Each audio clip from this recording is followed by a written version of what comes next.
Okay, students, our next topic is chain, branches and rings. Now, अभी तक जो हमने पढ़ा अल्केन, अल्कीन्स और अल्काइंस के बारे में,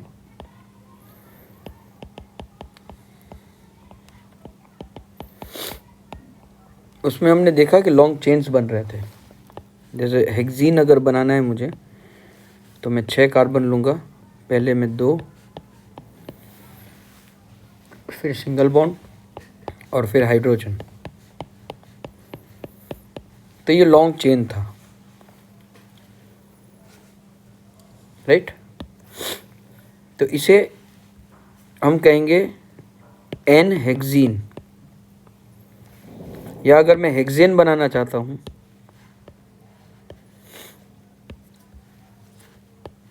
तो ये होगा एन हेक्सेन।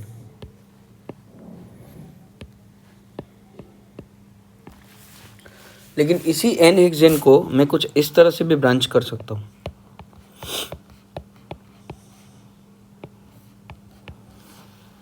यहाँ भी कार्बन कार्बन के बीच में सिंगल बॉन्ड सी हैं, पर एक कार्बन को मैंने यहाँ से तोड़ के ब्रांच कर दिया।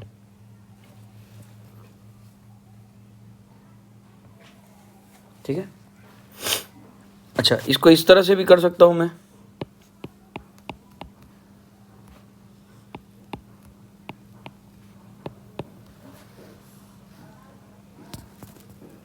है ना, इसको इस तरह से भी कर सकता हूँ।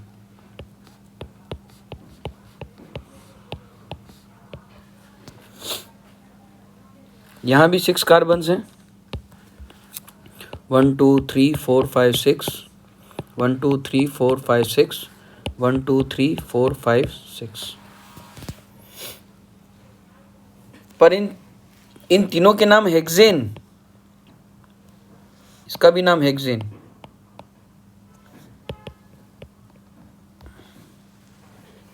पर ब्रांचिंग हो गई है। सो ये नॉर्मल चेन है, इसलिए एन हेक्सेन। पर क्योंकि यहाँ ब्रांचिंग हुई है, तो या इसे सिर्फ सिंपल हेक्सेन तो लिख नहीं सकते, तो इसे क्या लिखेंगे? तो आपको ये देखना है कि ब्रांचिंग कहाँ हुई है, सेकेंड नंबर ऑफ कार्बन में। तो इसे हम हेक्सेन ना लिख के हेक्स 2n लिखेंगे, या सिंपली 2 हेक्सेन, दोनों सही हैं। वैसे इसमें 1 2 3, अब देखिए इधर से 1 2 3, इस वाले में देखते हैं 1 2 3 4 5 है। अब देखिए इधर 1 2 फर्स्ट कार्बन सेकेंड कार्बन में ब्रांच आया। अगर मैं यहाँ से स्टार्ट करूँ तो फर्स्ट सेकेंड थर्ड और फोर्थ कार्बन में ब्रांचिंग आया। तो हम कहाँ से स्टार्ट करेंगे? जहाँ से ब्रांचिंग सबसे नज़दीक होती है वहाँ से आप ब्रांचिंग स्टार्ट करेंगे, काउंटिंग स्टार्ट करेंगे। जैसे यहाँ से ये काउंट पहले आया, सेकेंड कार्बन में ही ब्रांचिंग आ गई, तो इसे हम हेक्स 2n कहेंगे। वैसे यही कंपाउंड इस तरह से भी लिखा जाएगा, इसे हम बाद में लिखते हैं C 5 C। तो इसे भी हम 2 हेक्स n ही कहेंगे, या हेक्स 2n, क्योंकि यहाँ पे सेकेंड कार्बन में इस तरफ से सेकेंड कार्बन में ब्रांचिंग हुई, यहाँ से फोर्थ कार्बन में ब्रांचिंग हो रही थी, इसलिए 4 नहीं लेंगे, 2 लेंगे। यहाँ पे इधर से भी 3 है, इधर से भी 3 है, तो आप कहीं से भी स्टार्ट कर दीजिए, हेक्स 3n और 3 हेक्सेन। अब जो मैंने मिटा दिया था वो वाला ग्रुप ले लेते हैं।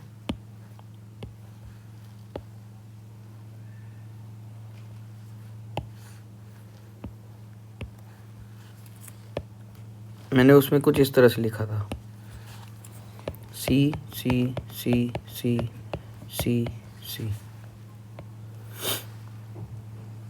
ठीक है। अब इसे कैसे लिखेंगे? अब इसे 2 हेक्सेन नहीं लिख सकते, तो इसे लिखेंगे 2,2 die hexane.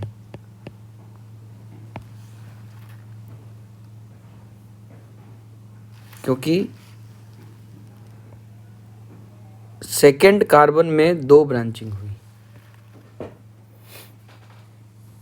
Understood?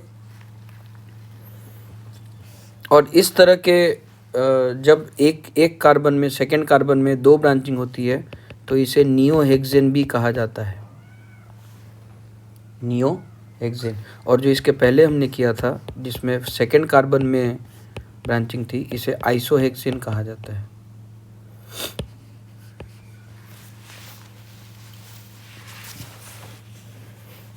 Understood? Now आप एन हेक्सेन ले, नियोहेक्सेन ले या आइसोहेक्सेन ले, आपको फॉर्मूला C और H की सेम ही मिलेगी, आपको C6H14 ही मिलेगा। आप काउंट करके देख लीजिए। यहाँ पे देखिए, अब हम H पुटअप करते हैं।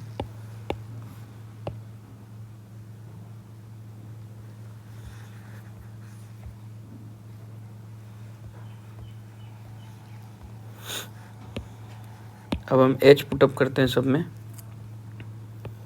H H H H H H H H H H H H H H H H H H H एक H यहाँ यहाँ यहाँ यहाँ देखिए, काउंट कीजिए 1 2 3 4 5 6 7 8 9 10 11 12 13 एंड 14। सेम वे यहाँ पे पहले C लिख लेते हैं, ठीक है। अब हम H सब्स्टिट्यूट H की प्लेस लगा देते हैं, H H H। अच्छा, यहाँ पे एक और था ना, नियो है।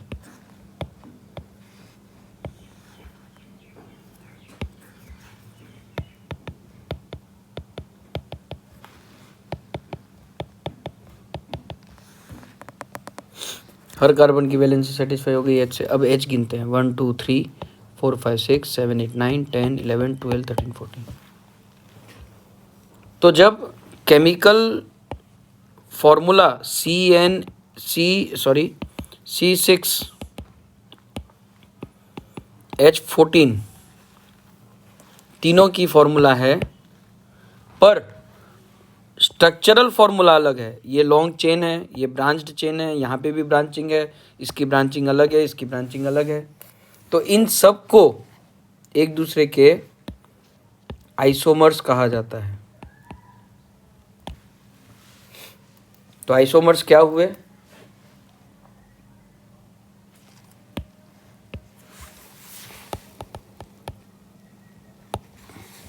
आइसोमर्स क्या होंगे? Isomers are the molecules having same molecular formula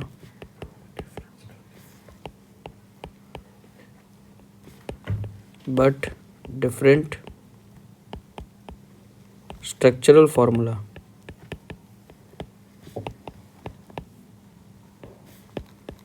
are called isomers.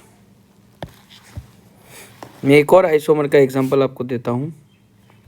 हम बनाते हैं पेंटेन के आइसोमर्स। पहला तो डायरेक्ट है N, अब आप H दे सकते हैं। Second,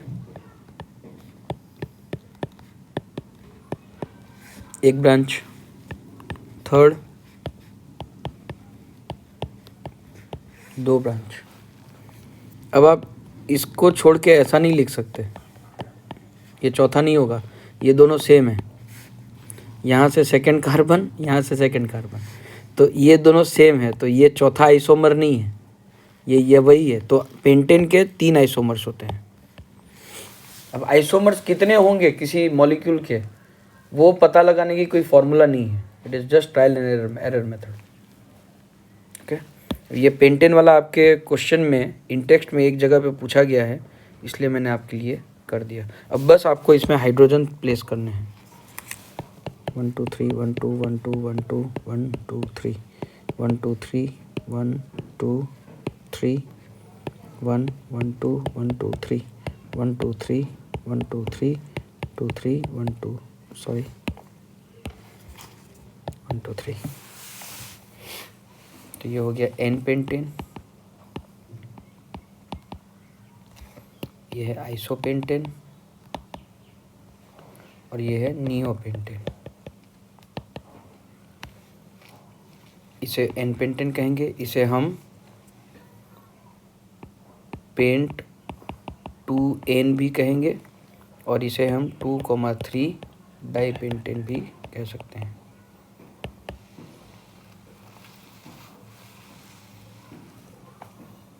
right. अब आते हैं कुछ साइक्लिक कंपाउंड्स देख लेते हैं।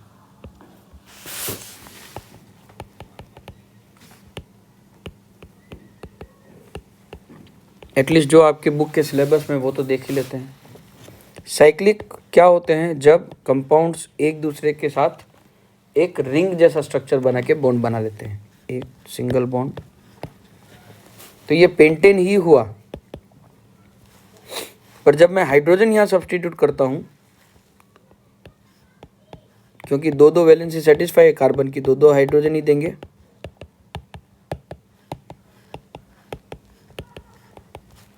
तो ये हो जाएगा C5H10। तो ये पेंटेन का आइसोमर नहीं है, इसलिए इसे साइक्लोपेंटेन, ये अलग से इसे कहा जाएगा, साइक्लोपेंटेन। इस तरह से आपकी बुक में एक साइक्लोहेक्सेन भी दिया हुआ है, इसमें 6 कार्बन है, 6 के 6 बीच में सिंगल बॉन्ड कर दीजिए और फिर हाइड्रोजन हाइड्रोजन हाइड्रोजन हाइड्रोजन।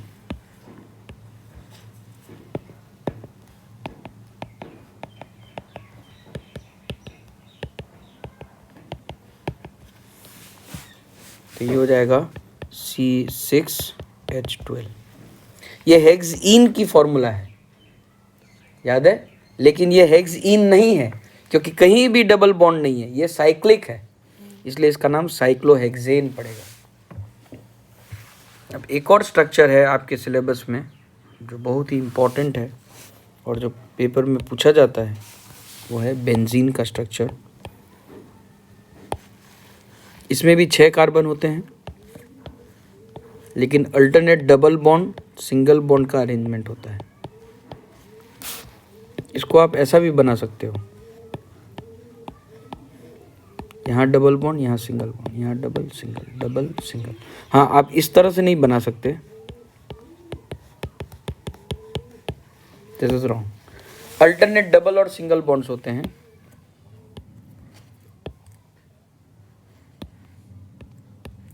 अब आप हाइड्रोजन प्लेस करते हैं, देखिए इस कार्बन की 3 वैलेंसी हो गई, तो एक ही बचेगी। वैसे इसकी 3, इसकी 3, इसकी 3, इसकी 3, इसकी 3, इसमें भी वैसे ही होगा। तो ये जो कंपाउंड है उसकी केमिकल फॉर्मूला हो जाएगी C6H6 और इसे सिंबॉलिकली इस तरह से रिप्रेजेंट किया जाता है, इस कंपाउंड को, बेंजीन को। जब 11th-12th में आप केमिस्ट्री लेंगे तब ये बेंजीन स्ट्रक्चर आपके लिए बहुत ही इम्पोर्टेंट साबित होगा। So next we will start with homologous series students. Thank you.